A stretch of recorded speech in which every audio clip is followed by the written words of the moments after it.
Bu Kony itu ya yang menyampaikan bahwa Prabowo 2 tahun atau 3 tahun itu sebetulnya gimana sih ceritanya? Itu sama sekali bukan dari saya gitu justru. Film Dirty Votes itu nggak ngaruh ya?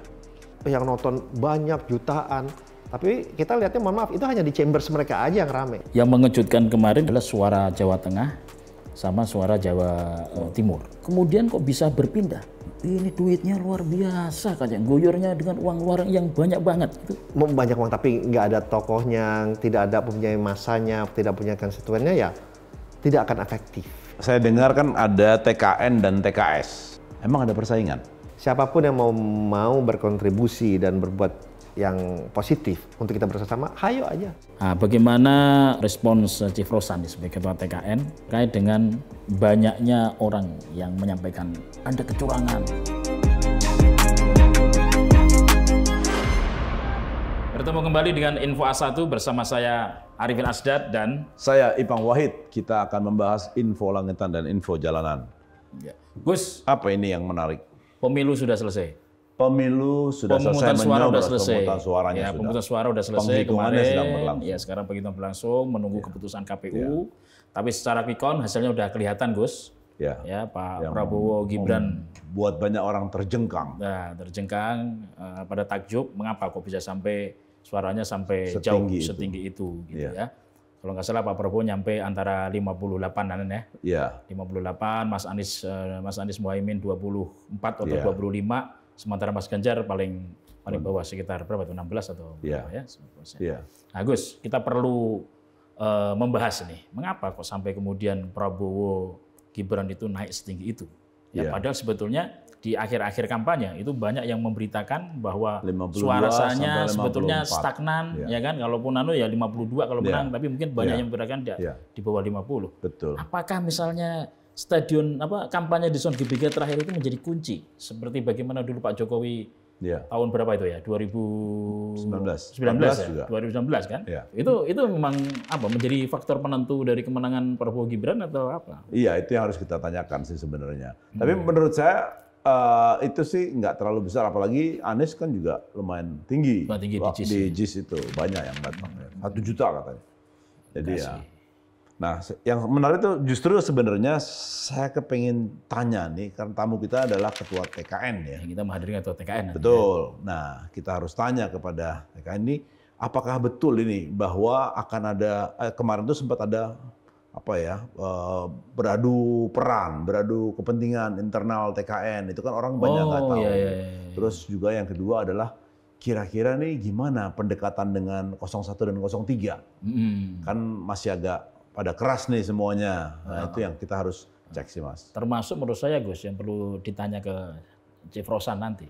Kondisi Pak Prabowo, Gus, itu berkali-kali menjadi isu kan. Bahwa Prabowo kelihatan nggak sehat, jalannya pun juga agak kelihatan susah. Perlu misalnya kalau nyapa penonton segala kan perlu bantuan bahunya Mayor Teddy kan gitu. Itu perlu kita tanya sih. Clearnya sih sebetulnya seperti apa gitu loh. Ya kita perlu nanya nggak? Cewek yang dibopong Mayor Teddy siapa namanya? Saya. Itu memang viral banget, Gus. Ya kan? Yang perlu kita tanya, Gus, sebetulnya juga banyak suara-suara, wah kecurangan. Nah, tapi nanti menurut Pak Rosan seperti apa? Itu menurut saya menarik sih. Menarik ya. Oke, kalau gitu kita langsung hadirkan aja tamu kita, Mas Rosan.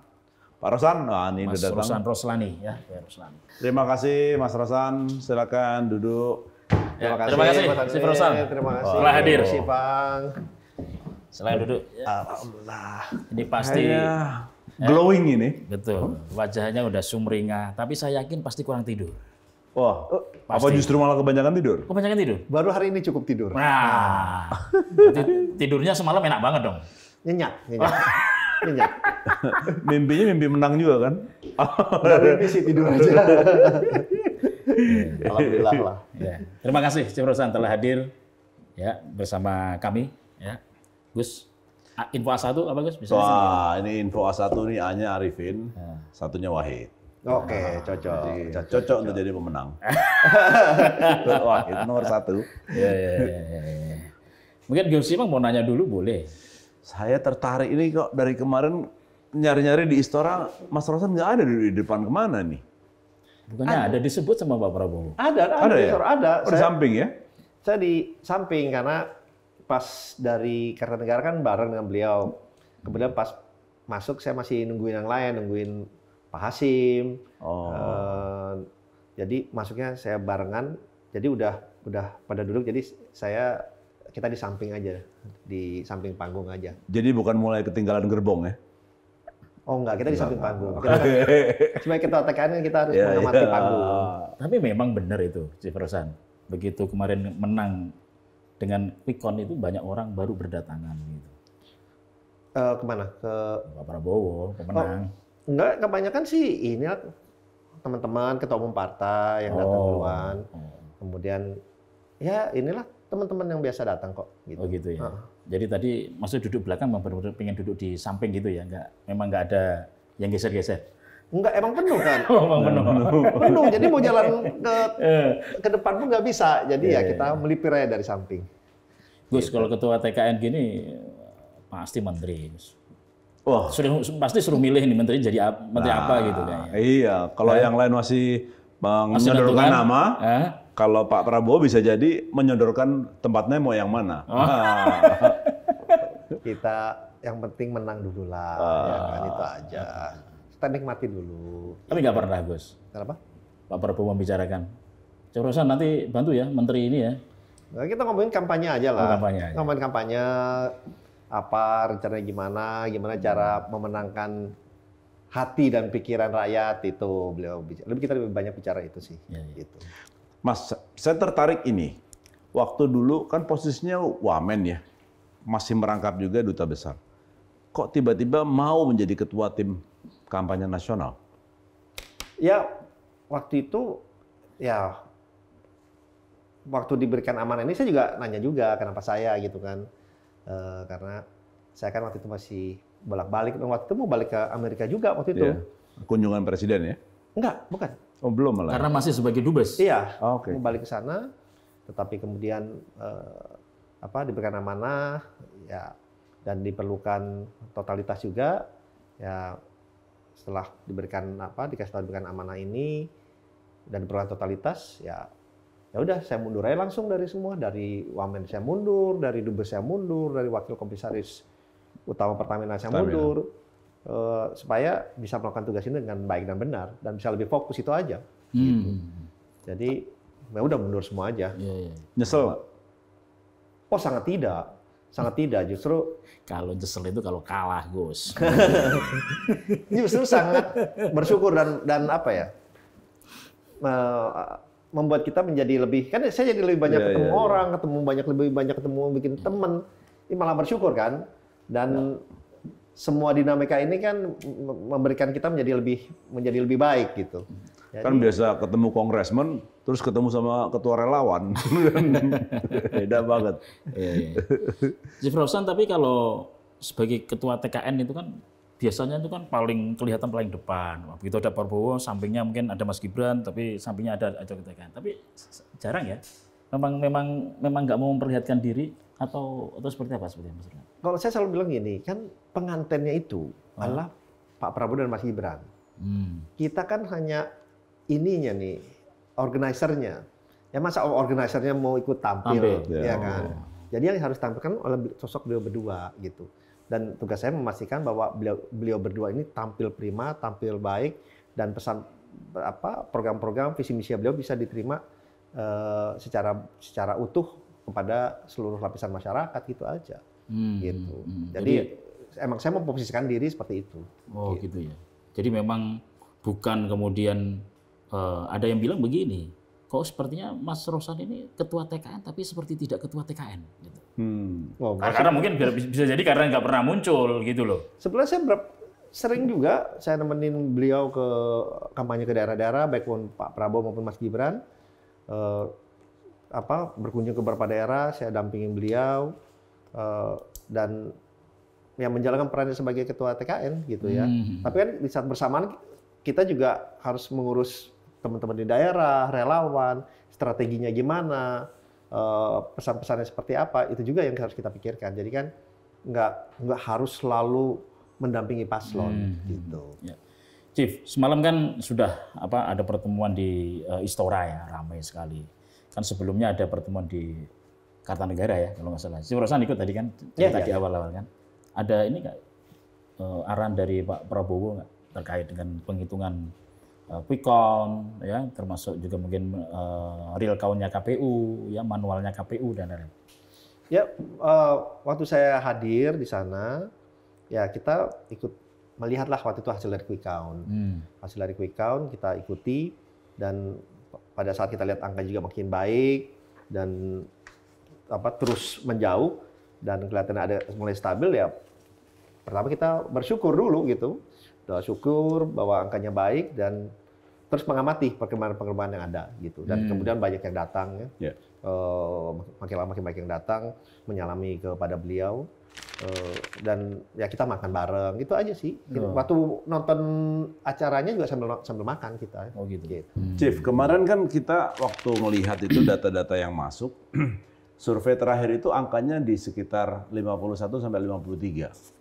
Nah sekarang ini di 58 sampai 59. Kaget nggak? Ya, sebenarnya angka itu di luar ekspektasi kami, karena kalau di angka kami itu sekitar 53-55. Walaupun memang ada survei kami yang lain pun menyatakan sampai 57. 57 pun ada gitu.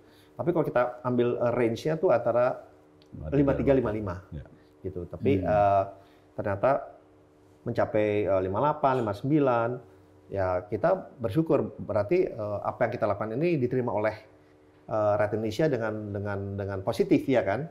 Itu tercermin pada saat 14 Februari pemilihan, dan hasilnya alhamdulillah sangat-sangat baik buat kita. Faktor apa yang mendukung sampai kenaikannya begitu signifikan? Ya, tentunya kita juga melihat salah satunya faktor anak muda ya. Faktor anak muda yang dimana angka itu meningkat terus secara signifikan. Jadi dari dulu 30, 40%, 50, 61, bahkan sekarang sampai 70 diberitakan. Jadi itu juga yang mendorong peningkatan angka yang sangat signifikan, yang pertama. Dan kita ketahui pemilih dari anak muda kan nih cangnya lebih besar ya, 56%. Jadi itu juga salah satu yang mendorong ini. Dan alhamdulillah bukan hanya mereka memilih, tapi mereka juga hadir, datang. Itu juga yang sangat membantu kita gitu ya. Partisipasi 80 di atas tahun 2019 ya. Iya, kan kalau anak muda ini, kalau kita lihat biasanya tuh hadir paling 65%, 66%. Nah ini sampai 80% suatu hal yang sangat positif ya buat kita ya. Gitu. Faktor anak muda itu apakah memang lebih dikaitkan dengan Gibran atau ada hal lain? Ya tentunya faktor Mas Gibran ini memainkan peranan yang sangat penting dalam rangka merekrut pemilih muda ya, Gen Z, milenial, karena buat mereka ada perwakilannya. Anak muda bicaranya lebih nyambung dengan anak muda gitu, daripada mungkin anak muda dengan Gus Ipang atau dengan saya. Mungkin Gus Ipang masih muda. Gus Ipang masih muda, masih sangat muda, hatinya muda terus gitu ya. Jadi lebih nyambung, lebih nyambung. Jadi lebih klik lah ya. Lebih klik. Jadi faktor anak muda ini, karena faktor Mas Gibran, membuat mereka juga merasa ada wakilnya gitu. Meskipun dalam debat misalnya Mas Gibran kan mendapatkan tentangan yang begitu keras ya, misalnya terkait dengan etika pada saat dengan Prof Mahfud, sekali itu nggak ada pengaruh terhadap anak muda. Ternyata nggak ada pengaruh, itu kan memang style anak muda, gitu kan. Style anak muda itu dan itu bagi anak-anak muda itu ya memang style seperti itu gitu. Dan ya kita lihat pada tanggal 14 Februari ya itu jawabannya. Gitu. Jadi film Dirty Votes itu nggak ngaruh ya? Kita melihatnya justru bukan hanya tidak berpengaruh, justru positif buat kita. Karena kalau dilihat yang nonton banyak jutaan, tapi kita lihatnya mohon maaf itu hanya di chambers mereka aja yang ramai. Kita kan juga bisa mengidentifikasi. Jadi tidak melebar ke masyarakat, tapi hanya di chambers mereka saja. Dan dan kita sudah mengantisipasi bahwa pasti di saat-saat terakhir serangan-serangan itu pasti ada. Termasuk Dirty Connie juga. Ya salah satunya itu, salah satunya Miraj. Jadi kan di terakhir-terakhir ini ada 3 serangan gitu yang kita identifikasi. Satu yang Dirty Vote, kemudian serangan ke Pak Prabowo secara pribadi mengenai pembelian Miraj, serangan ke saya juga yang Ibu Connie itu.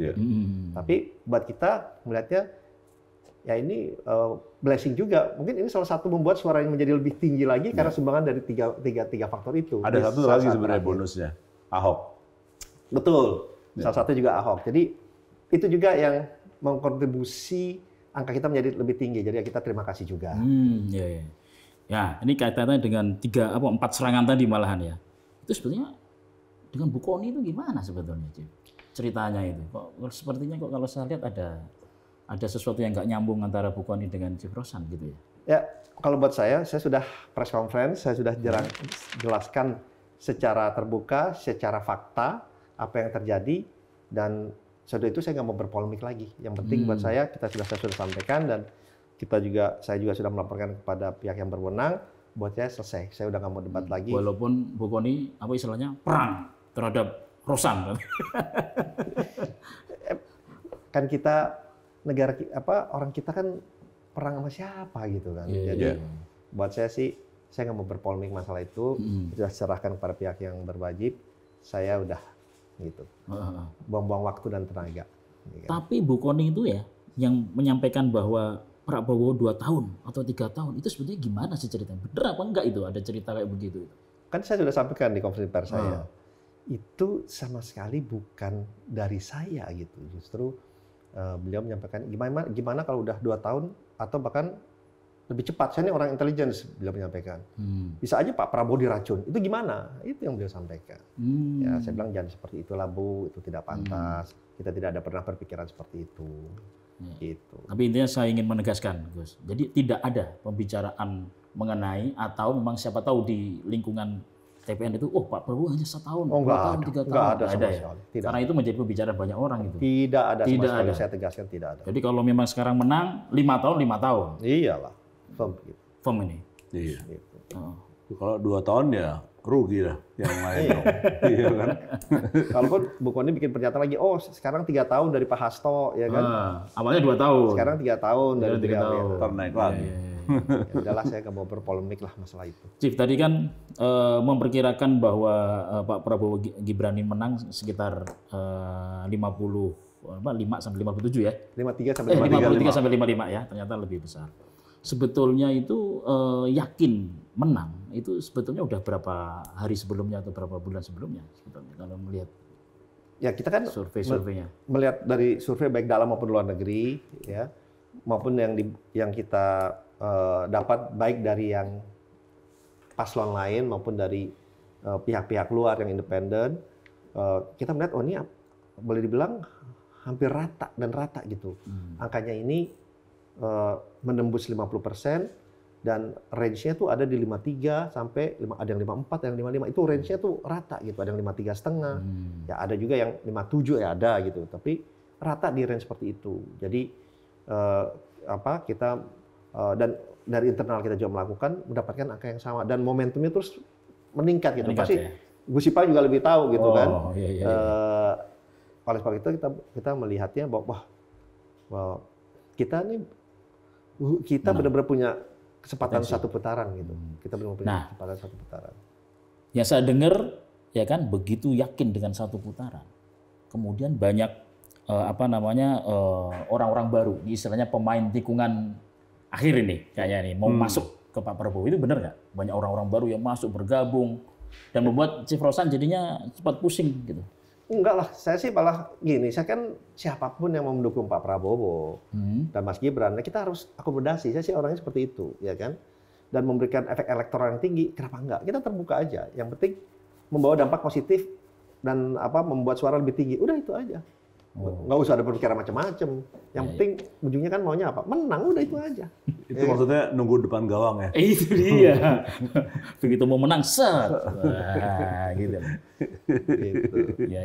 Ya, tuh lazim tuh. Tapi sekarang ya, Chief Rosan ya, orang yang paling dekat dengan Prabowo sekarang itu siapa ya?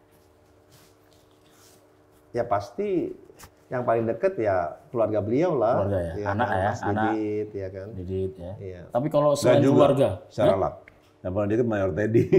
Oh iya, Mayor Teddy ya. Mayor Teddy luar biasa sih itu. Ya kan itu kan memang hari-harian beliau ya. Tapi selain keluarga dan Mayor Teddy, siapa? Yang maksudnya punya komunikasi langsung dengan Pak Prabowo, yang dipercaya banget sama Pak Prabowo. Ini kan penting untuk pasti menyusun kabinet segala kan pasti ada teman kan. Ya. Yang bisa dipercaya gitu. Kalau yang udah pasti benar itu disampaikan ya kan ya, ada Mas Didit, ada Mayor Teddy dan juga timnya. Kalau saya sih melihatkan kalau saya memberikan laporan kan kemudian diskusi dengan beliau ya boleh bilang ya belum secara in daily basis almost gitu. Kalau tim-tim yang lain mungkin mereka ada laporan sendiri ya saya rasa mesti ditanyakan langsung kepada beliau gitu ya. Tapi pada intinya sih kalau kita ya diskusi juga secara tim gitu dan melaporkan ini step-stepnya apa apa beliau ada apa objection yang ini jangan ini enggak tapi intinya kita sih terbuka aja gitu untuk ke beliau. Gitu. Ya. Dalam sehari bisa berapa kali ditelepon atau bicara dengan Pak Prabowo? Ya kalau lebih sering bertemu sih gitu. Telepon ya lebih kan biasanya telepon ini dulu. Ajudan dulu. Lewat Teddy dong, Mayor Teddy. Bisa Teddy, bisa Rizky, bisa Agung gitu.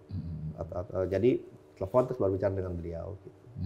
Tapi ya cukup sering lah, cukup sering. Tapi Pak Rosani nggak pernah WhatsAppan sama Pak Prabowo? Karena nggak pernah WhatsApp, nggak punya WhatsApp ini. Karena nggak punya telepon. Udah. Chief Rosan, banyak orang yang menanyakan terkait dengan Pak Prabowo soal kesehatan. Kan banyak yang menanyakan itu kan, jalannya sudah agak sulit, tapi kan jogetnya masih mantap tuh Pak Prabowo itu. Pak Prabowo itu sangat-sangat sehat. Sehat. Beliau berenang tiap hari. Tiap pagi jam 4:30 pagi beliau tuh udah berenang. 4:30 pagi. Karena waktu saya di Amerika aja, beliau tuh cari hotel yang ada kolam renangnya. Karena kenapa? Beliau mau berenang 4:30 pagi. Dan saya diceritain ajudan, ya orang hotelnya bingung, ada yang mau berenang jam 4:30 pagi tiap hari. Ya tapi ya itu kenyataan. Itu Pak Prabowo ternyata yang Jadi tiap hari beliau berenang, beliau sangat sehat, beliau sangat fit. Ya kalau kita lihat traveling kemana-mana, beliau selalu seger, sehat, ke luar negeri, ke jarak-jarak jauh nggak ada masalah. Jadi ya ini kan narasi-narasi yang dibikin seolah-olah beliau tidak sehat, beliau tidak fit. Saya ingat saya lagi ada di Malang dengan beliau lagi kampanye, tiba-tiba deras masuk ke WA saya, ke telepon saya bunyi terus berita hoax beliau dirawat di RSPAD. Kena stroke lah, apa gitu kan. Akhirnya padahal itu Chief Rosan lagi di Malang sama beliau. Beliau lagi di panggung lagi kasih pidato. Akhirnya yang saya lakuin, saya videoin aja. Saya videoin udah, saya sebar udah.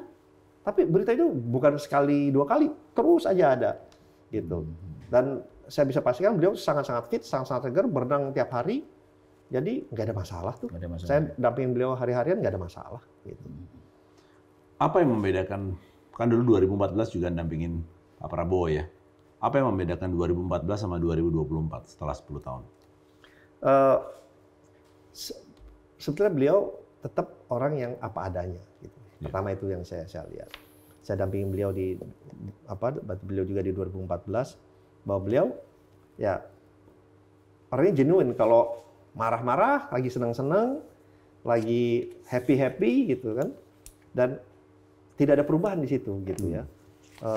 Kalau saya lihat dan nggak ada yang berubah tuh, tetap semangatnya tetap tinggi, tetap asertif orangnya. Tapi di 2024 ini yang ingin kita tampilkan adalah yang banyak orang kata tuh sisi lain dari beliau, humanisme beliau. Nah itu yang kelihatan berubah signifikan. Yang kita mau tampilkan. Dulu tuh orang pada begitu. Iya gitu.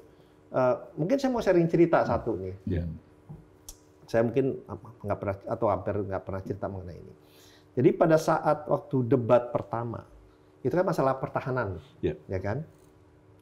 Hari H-nya saya makan siang dengan beliau. Terus ada yang lain lagi juga. Terus kita bilang, Pak, dan kita menyatakan fakta. Kita bilang, Pak, Bapak ini satu-satunya paslon yang tidak pernah dipanggil oleh KPK. Pak Ganjar, mohon maaf, pernah dipanggil KPK. IKTP.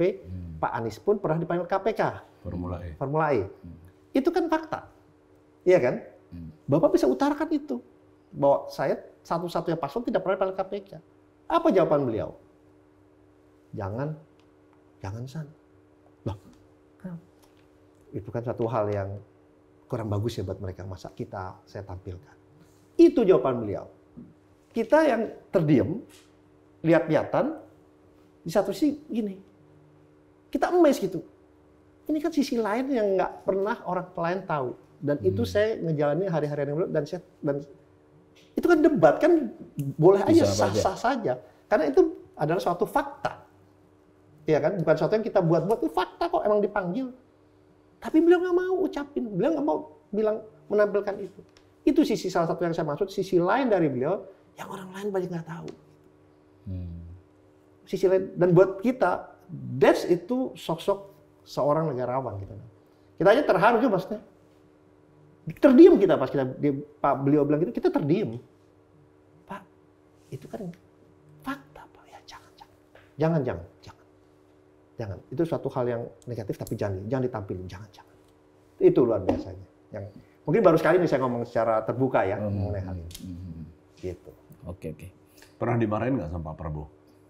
Ya pasti pernah lah, namanya juga kampanye, bukan dimarahin. Jadi Mas Rosan yakin kayak gitu.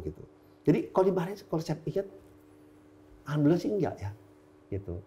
Diskusi gitu. Kalau ya saya juga mesti tahu diri juga kan.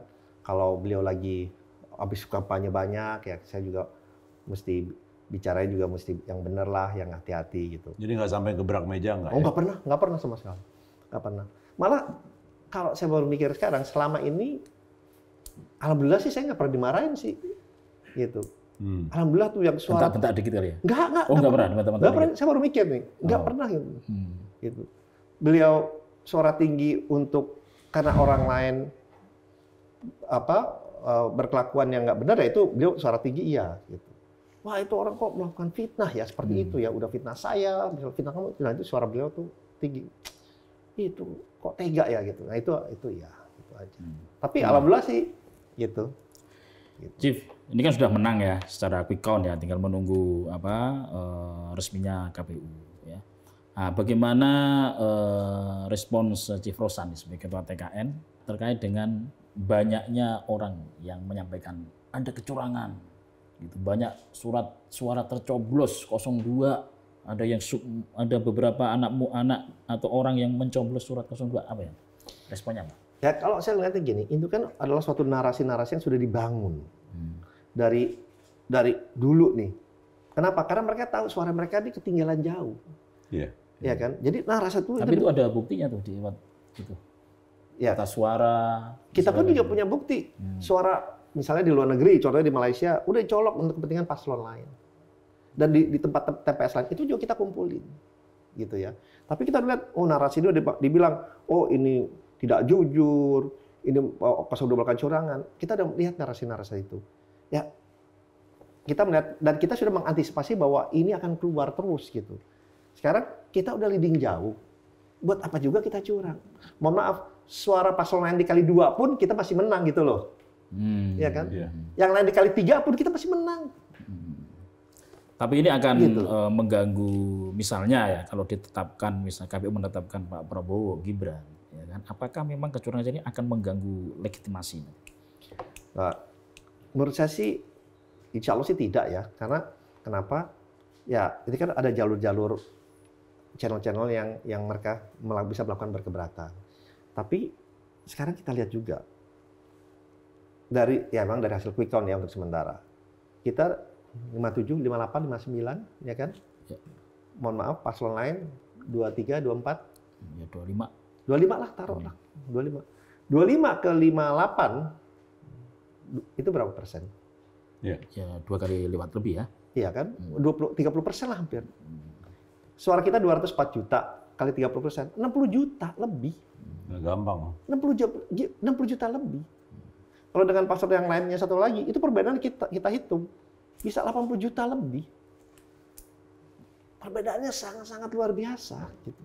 Jadi legitimasinya dengan suara yang ada, menurut saya insya Allah legitimasi sangat-sangat kuat. Gitu. Mas, jadi seperti itulah. Ya. Faktor Jokowi besar sekali nggak dalam ngasih kontribusi untuk kemenangan Pak Prabowo? Faktor Pak Jokowi tentunya kita melihat mempunyai peran yang sangat-sangat besar. Ya, dengan adanya Mas Gibran yang putra beliau. Masyarakat ini adalah putra beliau, jadi suara dari pendukung Pak Jokowi itu masuk melalui Mas Gibran, dan ini sebetulnya sangat memberikan kontribusi yang sangat besar untuk kemenangan kita. Gitu ya. Faktor Pak Jokowi itu maksudnya apakah termasuk misalnya pembagian bansos, kebijakan-kebijakan menaikkan gaji TNI Polri yang dekat pemilu, itu apa termasuk itu juga? Ya, saya kan sebagai ketua TKN nih, ya tugas saya menjalankan kampanye ya, dan di luar itu kan bukan domain saya, gitu. Jadi ya udah saya fokus menjalankan kampanye, bagaimana memenangkan hati dan pikiran rakyat, berkomunikasi dengan rakyat, bukan berkompetisi dengan paslon lain. Dan sesuai dengan arahan dari Pak Prabowo dan Mas Gibran, pokoknya selalu Rosan, kata Pak Prabowo, junjung tinggi persatuan kesatuan, selalu memberikan aura yang positif, transparan, terbuka, dan fokus kepada anak muda. Udah, itu arahan beliau untuk guideline dalam kita melakukan kampanye ini. Dan itu yang kita lakukan dan terapkan. Dan jangan pernah bikin berita hoax atau berita fitnah yang berita hoax dan berita fitnah yang tidak benar. Udah, itu aja.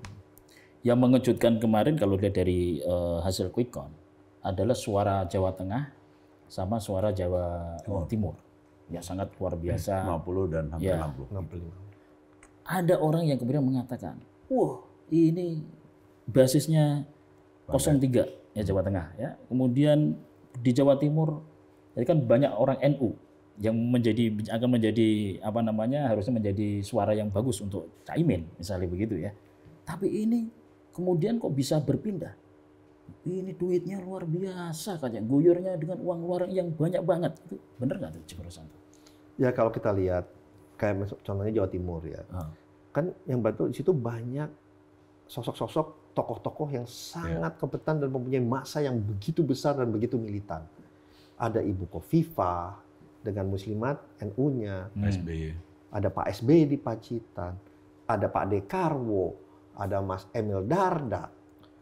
Dan itu semua tentunya mempunyai konstituen masing-masing dan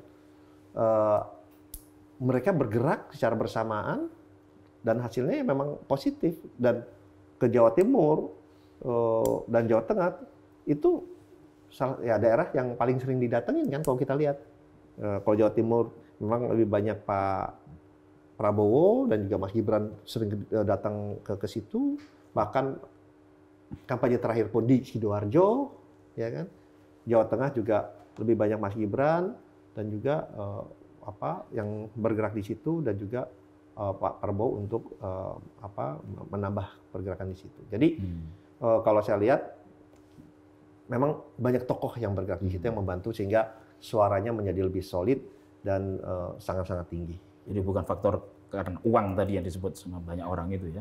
Iya, faktor tokoh kan. Faktor tokoh. Iya, kalau banyak uang tapi nggak ada tokohnya, tidak ada mempunyai masanya, tidak punya konstituennya, ya tidak akan efektif. Gitu loh. Ya. Mas Rosan, ini Koalisi Indonesia Maju ini kalau lihat dari quick count itu kan nggak sampai 50%. Untuk pemerintahan ke depan kan paling tidak harus 50% lebih lah. Ya. Kira-kira akan merangkul siapa? Kan Pak Prabowo sudah menyampaikan secara terbuka dalam setiap kampanye pun, malah dalam pidato terakhir beliau menyampaikan secara terbuka dan beliau pun juga bicara kepada saya selama siapapun yang cinta pada tanah air, cinta kepada rakyatnya Indonesia, kita terbuka. Gitu. Kita terbuka untuk bersama-sama membangun Indonesia ini menjadi lebih baik dan lebih maju. Yeah. Beliau selalu menyampaikan itu, tidak malu-malu, bukannya di belakang pintu, enggak, secara terbuka. Karena beliau ya orangnya seperti itu, sangat terbuka gitu. Selama ingin membangun negara dan cita sama rakyat Indonesia ya, udah itu aja. Gitu. Artinya membuka koalisi ya, koalisi baru ya. Ya, menarik siapa? Menarik, ya kan artinya menarik, mengajak ke semua. Ya. Kalau misalnya ada akhirnya ajakan itu kemudian tidak diterima oleh partai-partai lain, sehingga beberapa partai itu membangun semacam oposisi, ya itu seperti apa aja? Apakah memang Pak Prabowo nggak berkenan kalau ada oposisi? Oh enggak, beliau juga bilang dan kita pun perlu oposisi, beliau bilang kayak gitu. Beliau bilang kita perlu oposisi dan kita menghormati oposisi. Untuk check and balance, justru itu demokrasi yang sehat. Kita perlu ada oposisi, beliau berkata seperti itu. Gitu. Jadi kalau misalnya perlu oposisi artinya nggak menarik semua dong? Ya, partai politik. kan tetap aja pasti ada yang mau jadi oposisi, itu kita hormati. Negara demokrasi, silakan Tapi intinya beliau ingin menarik semua, tapi kalau misalnya ada yang mau jadi oposisi, silakan. Ya, selama itu kata beliau persyaratannya, cinta sama rakyat dan cinta merah putih itu aja, dan cinta persatuan, udah. Gitu. Ya. Lebih mungkin mana? Narik Nasdem atau narik PDIP? Saya nggak mau ngandai-ngandai lah, itu kan bukan domain saya, domain saya sebagai ketua TKN, yang lain itu saya serahkan kepada yang ini. Kalau tugasnya Chief Rosan sebagai TKN itu selesai pada saat apa? Ya, kan ini masih ada proses KPU, kemudian masih ada proses sudah KPU diumumkan, masih ada proses lainnya. Kalau ada berkeberatan kan ada mekanismenya. Ya mungkin sesudah proses itu selesai, ya tugas saya sebagai TKN juga selesai. Oh gitu, nggak sampai menunggu nanti pas menjelang pelantikan ya? Udah nggak masuk situ? Ya pokoknya begitu semua sudah pengumuman selesai, ada proses berkeberatan itu disampaikan, kemudian kan itu masih di bawah TKN itu selesai, ya tugas saya pun juga selesai bersama tim. Oh gitu ya. Udah. Ini nanti dengan cara menarik banyak teman baru untuk bergabung tadi ya ke partai-partai lain, itu berarti nanti dalam menyusun kabinet semakin gemuk dong ya harusnya. Ya, semakin gemoy. Semakin gemoy. Itu saya serahkan kepada Pak Prabowo dan Mas Gibran lah. Ya. Artinya sudah tidak menjadi tugas TKN ya, dan nggak ada ikut-ikut nanti ya. Kan TKN tim kampanye. Udah tugas kita kampanye. Wedding organizer ya. Kita wedding organizer memastikan pengantinnya ini tampil cantik, tampil baik, dan semuanya ikut senang itu. Ya. Pengantinnya mau punya anak berapa bukan tugas WO. Mas, ini saya dengar kan ada TKN dan TKS. Yang satu pelesetannya tim kampanye negeri, yang satu tim kampanye swasta. Emang ada persaingan? Nggak ada lah. Saya orang sama juga dengan Pak Prabowo. Saya orangnya terbuka aja. Siapapun yang mau berkontribusi dan berbuat yang positif untuk kita bersama, hayo aja. Saya terbuka aja.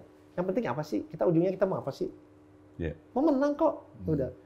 Mau apapun namanya, selama mereka berkontribusi positif, ayo. Yeah. Dan mereka juga semua, ini kok koordinasi dengan saya kok, gitu, nggak jalan sendiri-sendiri, nggak. Koordinasi itu berjalan dengan baik. Jadi buat saya apapun selama itu berkontribusi positif untuk Pak Prabowo dan Mas Gibran, ayo kita sama-sama. Udah itu aja. Jadi semua enak aja jalan kita, enteng gitu. Gibran semalam mengatakan akan bertemu lah dengan paslon 1, paslon 3. Itu udah mulai. Komunikasinya udah dilakukan atau belum? Ya, saya yakin komunikasi ini udah mulai dibangun. Oh, bukan sama Chief Rosan yang bangun? Ya kan pasti ada. Saya kan kampanye. Saya kan kampanye aja ya gitu. Ya nggak sampai ke situ ya. Gitu. Harusnya ini kan Chief Rosan ini kan kapasitasnya gede banget harusnya. Masa hanya kampanye doang ini? Mas Rosan, Pak Jokowi telepon nggak dalam 1-2 hari kemarin bilang, makasih ya Mas Rosan udah memenangkan anak saya gitu. Kenapa? Pak Jokowi. Ya kan beliau juga ini selalu waktunya kan sibuk, tapi ya pasti kontak-kontakan juga, nanti saya juga mesti ini juga lah ketemu juga. Mission accomplished. Tapi emang yang nunjuk dulu Mas Rosan Pak Jokowi? Ya, tahu lah. Ya Pak Prabowo lah. Oh, bukan Pak Jokowi ya? Bukan ya, bukan Pak Jokowi. Pak Prabowo. Oh, Prabowo. Gitu. Oke. Waktunya udah habis nih kayaknya. Habis nih. Ya. Ya. Oke, terima kasih. Sukses selalu Chief Rosan di akhir-akhir tugasnya. Ya, terima kasih udah diundang ke sini. Senang ketemu sama Mas Arifin dan juga Agus. Kita ini kan satu grup di Komeng Song. Iya. Oh iya ya? Satu grup WA. Grup WA. Iya. Tapi udah mulai adem sekarang. Mulai adem mungkin ya. Chief, terima kasih. Nanti undang-undang kita ke kementerian barunya. Iya. Tinggal pilih tadi ya. Kayaknya bau-baunya di Merdeka Selatan. Oh, BUMN berarti. Wah. Menteri BUMN. Udah, yang penting bersyukur dulu, doa yang baik, terus spend waktu sama keluarga dulu. Mantap. Oke, Chief. Terima kasih, Chief. Oke, terima kasih. Salam buat keluarga. Terima kasih, Gus. Thank you.